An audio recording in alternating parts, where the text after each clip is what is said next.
लोकसभा का ताजा सर्वे सामने निकल कर के आ रहा है, जिसे देख जनता ने बदल दिया अपने वोट का रुख। जनता किस पार्टी को बना सकती है नया प्रधानमंत्री, जिसमें जनता ने कर दिया एक चौंकाने वाला खुलासा। जनता ने आज के सर्वे में बता दिया कि कौन होगा देश का प्रधानमंत्री। आज के इस लोकसभा ओपिनियन पोल में बड़ा बदलाव देखने को मिल सकता है। अब देखना होगा कि अब की बार देश में बन सकती है एनडीए अर्थात बीजेपी की सरकार, या बनेगी इंडिया महागठबंधन की सरकार। नमस्कार दोस्तों, आप देख रहे हैं पॉलिटिकल हिंदी न्यूज। लोकसभा चुनाव 2024 में आप सभी का हार्दिक स्वागत है। अभी जनता के बीच से सर्वे सामने निकल करके आया है। इस सर्वे में जनता से पूछा गया कौन होगा देश का प्रधानमंत्री। अब देखना होगा कि नरेंद्र मोदी बन पाएंगे तीसरी बार प्रधानमंत्री, या फिर बनेंगे प्रधानमंत्री राहुल गांधी, या फिर बनेगा अन्य दल का कोई नेता। इन सभी प्रश्नों का जवाब इस वीडियो में आपको मिल जाएगा। वीडियो के अंत तक जरूर बने रहें। और आज हम देखेंगे कि किस राज्य में किस पार्टी को कितनी सीटें मिलने का अनुमान है और कौन देश में अपनी सरकार बनाने जा रहा है। पूरे ओपिनियन पोल में जरूर बने रहें। चलिए शुरू करते हैं और देखते हैं सबसे पहला राज्य। लेकिन उससे पहले मैं आपको जानकारी के लिए बता दूं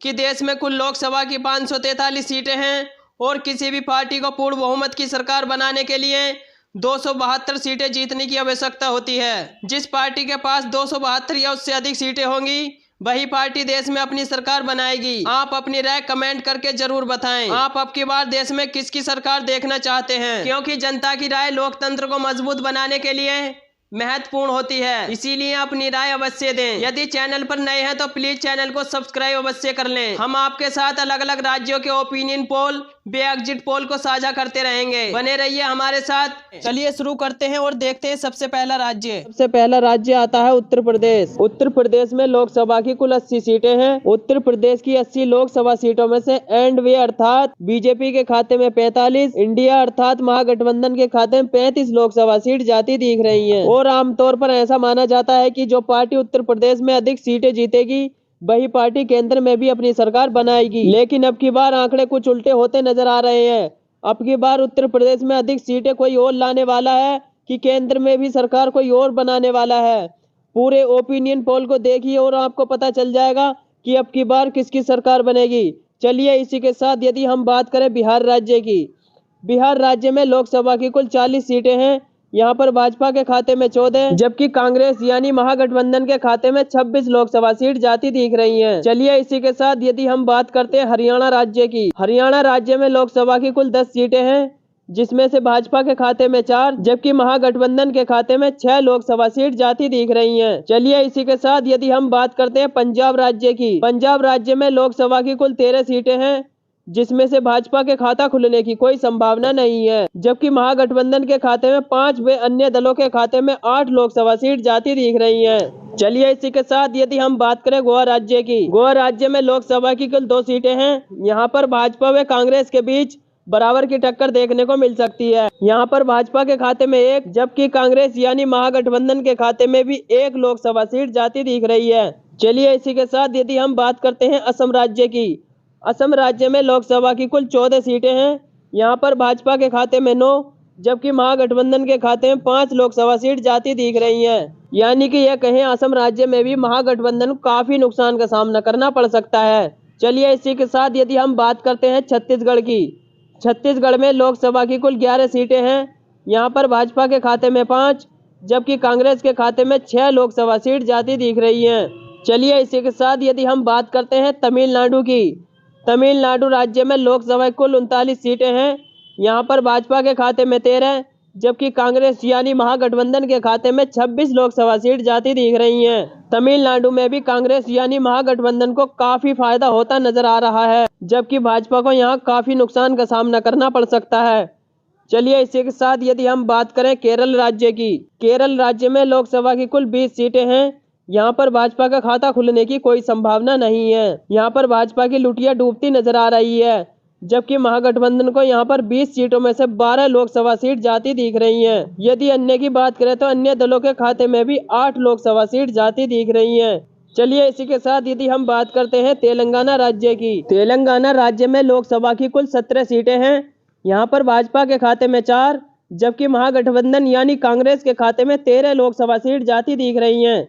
यानी तेलंगाना राज्य में भी भाजपा को काफी नुकसान का सामना करना पड़ सकता है, जबकि महागठबंधन को यहाँ काफी फायदा होता नजर आ रहा है। चलिए इसी के साथ यदि हम बात करते हैं मणिपुर राज्य की, मणिपुर राज्य में लोकसभा की कुल 2 सीटें हैं। यहाँ पर भाजपा का खाता खुलने की कोई संभावना नहीं है, जबकि कांग्रेस यानी महागठबंधन के खाते में 2 की 2 लोकसभा सीट जाती दिख रही हैं। चलिए इसी के साथ यदि हम बात करते हैं मध्य प्रदेश की, मध्य प्रदेश राज्य में लोकसभा की कुल 29 सीटें हैं। यहाँ पर भाजपा के खाते में 7, जबकि महागठबंधन के खाते में 22 लोकसभा सीट जाती दिख रही हैं। भाजपा को मध्य प्रदेश में काफी नुकसान का सामना करना पड़ सकता है, जबकि महागठबंधन को यहाँ काफी फायदा होता नजर आ रहा है। चलिए इसी के साथ यदि हम बात करते हैं त्रिपुरा राज्य की, त्रिपुरा राज्य में लोकसभा की कुल 2 सीटें हैं। यहाँ पर भी भाजपा व कांग्रेस के बीच बराबर की टक्कर देखने को मिल सकती है। भाजपा के खाते में 1, जबकि महागठबंधन के खाते में भी 1 लोकसभा सीट जाती दिख रही है। चलिए इसी के साथ यदि हम बात करते हैं जम्मू कश्मीर की, जम्मू कश्मीर में लोकसभा की कुल 6 सीटें हैं। यहाँ पर भाजपा व कांग्रेस के बीच बराबर की टक्कर देखने को मिल सकती है। यहाँ पर भाजपा के खाते में 3, जबकि महागठबंधन के खाते में भी 3 लोकसभा सीट जाती दिख रही हैं। चलिए इसी के साथ यदि हम बात करें मेघालय राज्य की, मेघालय राज्य में लोकसभा की कुल 2 सीटें हैं। यहाँ पर भाजपा के खाता खुलने की कोई संभावना नहीं है, जब मेघालय राज्य की 2 की 2 लोकसभा सीट महागठबंधन के खाते में जाती दिखाई दे रही है। मेघालय राज्य में भी भाजपा को लुटिया डूबती नजर आ रही है। चलिए इसी के साथ यदि हम बात करते हैं अरुणाचल प्रदेश की, अरुणाचल प्रदेश राज्य में लोकसभा की कुल 2 सीटें हैं। यहाँ पर भाजपा व महागठबंधन के बीच बराबर की टक्कर देखने को मिल सकती है।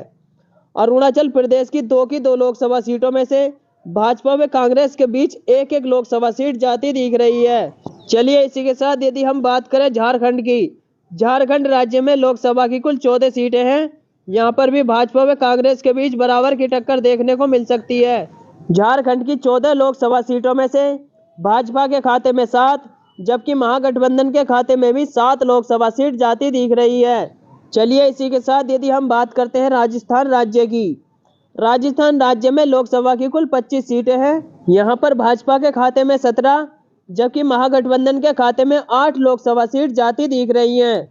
राजस्थान राज्य में भाजपा को काफी फायदा हो सकता है, जबकि महागठबंधन को यहाँ नुकसान का सामना करना पड़ सकता है। चलिए इसी के साथ यदि हम बात करते हैं गुजरात राज्य की, वैसे तो गुजरात राज्य को भाजपा का गढ़ माना जाता है, लेकिन आप ओपिनियन पोल को देखिए और आपको पता चल जाएगा। गुजरात राज्य में लोकसभा की कुल 26 सीटें हैं। यहाँ पर भाजपा के खाते में 18, जबकि महागठबंधन के खाते में 8 लोकसभा सीट जाती दिख रही हैं। यहाँ पर भाजपा को काफी फायदा होता नजर आ रहा है। चलिए इसी के साथ यदि हम बात करते हैं दिल्ली की, दिल्ली राज्य में लोकसभा की कुल 7 सीटें हैं। यहाँ पर भाजपा के खाते में 3, जबकि कांग्रेस यानी महागठबंधन के खाते में 4 लोकसभा सीट जाती दिख रही हैं। यदि हम बात करें हिमाचल प्रदेश की, हिमाचल प्रदेश राज्य में लोकसभा की कुल 4 सीटें हैं। यहाँ पर भाजपा व कांग्रेस के बीच बराबर की टक्कर देखने को मिल सकती है। हिमाचल प्रदेश की 4 लोकसभा सीटों में से भाजपा के खाते में 2, जबकि महागठबंधन के खाते में भी 2 लोकसभा सीट जाती दिख रही हैं। चलिए इसी के साथ यदि हम बात करें उड़ीसा राज्य की, उड़ीसा राज्य में लोकसभा की कुल 21 सीटें हैं। यहाँ पर भाजपा के खाते में 2, जबकि महागठबंधन के खाते में 3 लोकसभा सीट जाती दिख रही हैं। यदि वही बात करें हम अन्य दलों की, अन्य दलों के खाते में 16 लोकसभा सीट जाती दिख रही हैं। चलिए इसी के साथ यदि हम बात करते हैं पश्चिम बंगाल की, पश्चिम बंगाल राज्य में लोकसभा की कुल 42 सीटें हैं। यहाँ पर भाजपा के खाते में 8, जबकि महागठबंधन के खाते में 34 लोकसभा सीट जाती दिख रही है। चलिए इसी के साथ यदि हम बात करते हैं महाराष्ट्र राज्य की, महाराष्ट्र राज्य में लोकसभा की कुल 48 सीटें हैं। यहाँ पर भाजपा के खाते में 16, जबकि महागठबंधन के खाते में 32 लोकसभा सीट जाती दिख रही हैं। यानी कि महाराष्ट्र राज्य में भी महागठबंधन को काफी फायदा होता नजर आ रहा है। इसी के साथ यदि हम बात करें केंद्र शासित प्रदेशों की, केंद्र शासित प्रदेशों में लोकसभा की कुल 7 सीटें हैं। यहाँ पर भाजपा के खाते में 3, जबकि महागठबंधन के खाते में 4 लोकसभा सीट जाती दिख रही हैं। चलिए इसी के साथ यदि हम बात करें आंध्र प्रदेश की, आंध्र प्रदेश में लोकसभा की कुल 25 सीटें हैं। यहाँ पर भाजपा का खाता खुलने की कोई संभावना नहीं है।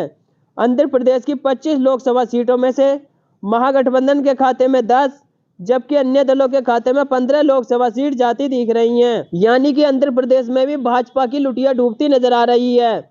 इस प्रकार आपने लोकसभा की 543 सीटों का सर्वे विस्तार से जाना, जिसमें जाना कि भाजपा के खाते में 204, जबकि महागठबंधन के खाते में 286 लोकसभा सीट जाती दिख रही हैं। वही बात करें हम अन्य दलों की, तो अन्य दलों के खाते में 53 लोकसभा सीट जाती दिख रही हैं। इस ओपिनियन पोल के आधार पर अब की बार हम देख सकते हैं कि अब की बार देश में महागठबंधन अपनी सरकार बनाने जा रहा है। और आपको क्या लगता है कि अब की बार देश में कौन अपनी सरकार बनाएगा? कमेंट बॉक्स में जरूर बताएं, क्योंकि जनता की राय लोकतंत्र को मजबूत बनाने के लिए महत्वपूर्ण होती है। इसीलिए अपनी राय हमें कमेंट बॉक्स में जरूर बताएं। और वीडियो अच्छी लगी हो तो वीडियो को लाइक और चैनल को सब्सक्राइब अवश्य कर लें। धन्यवाद।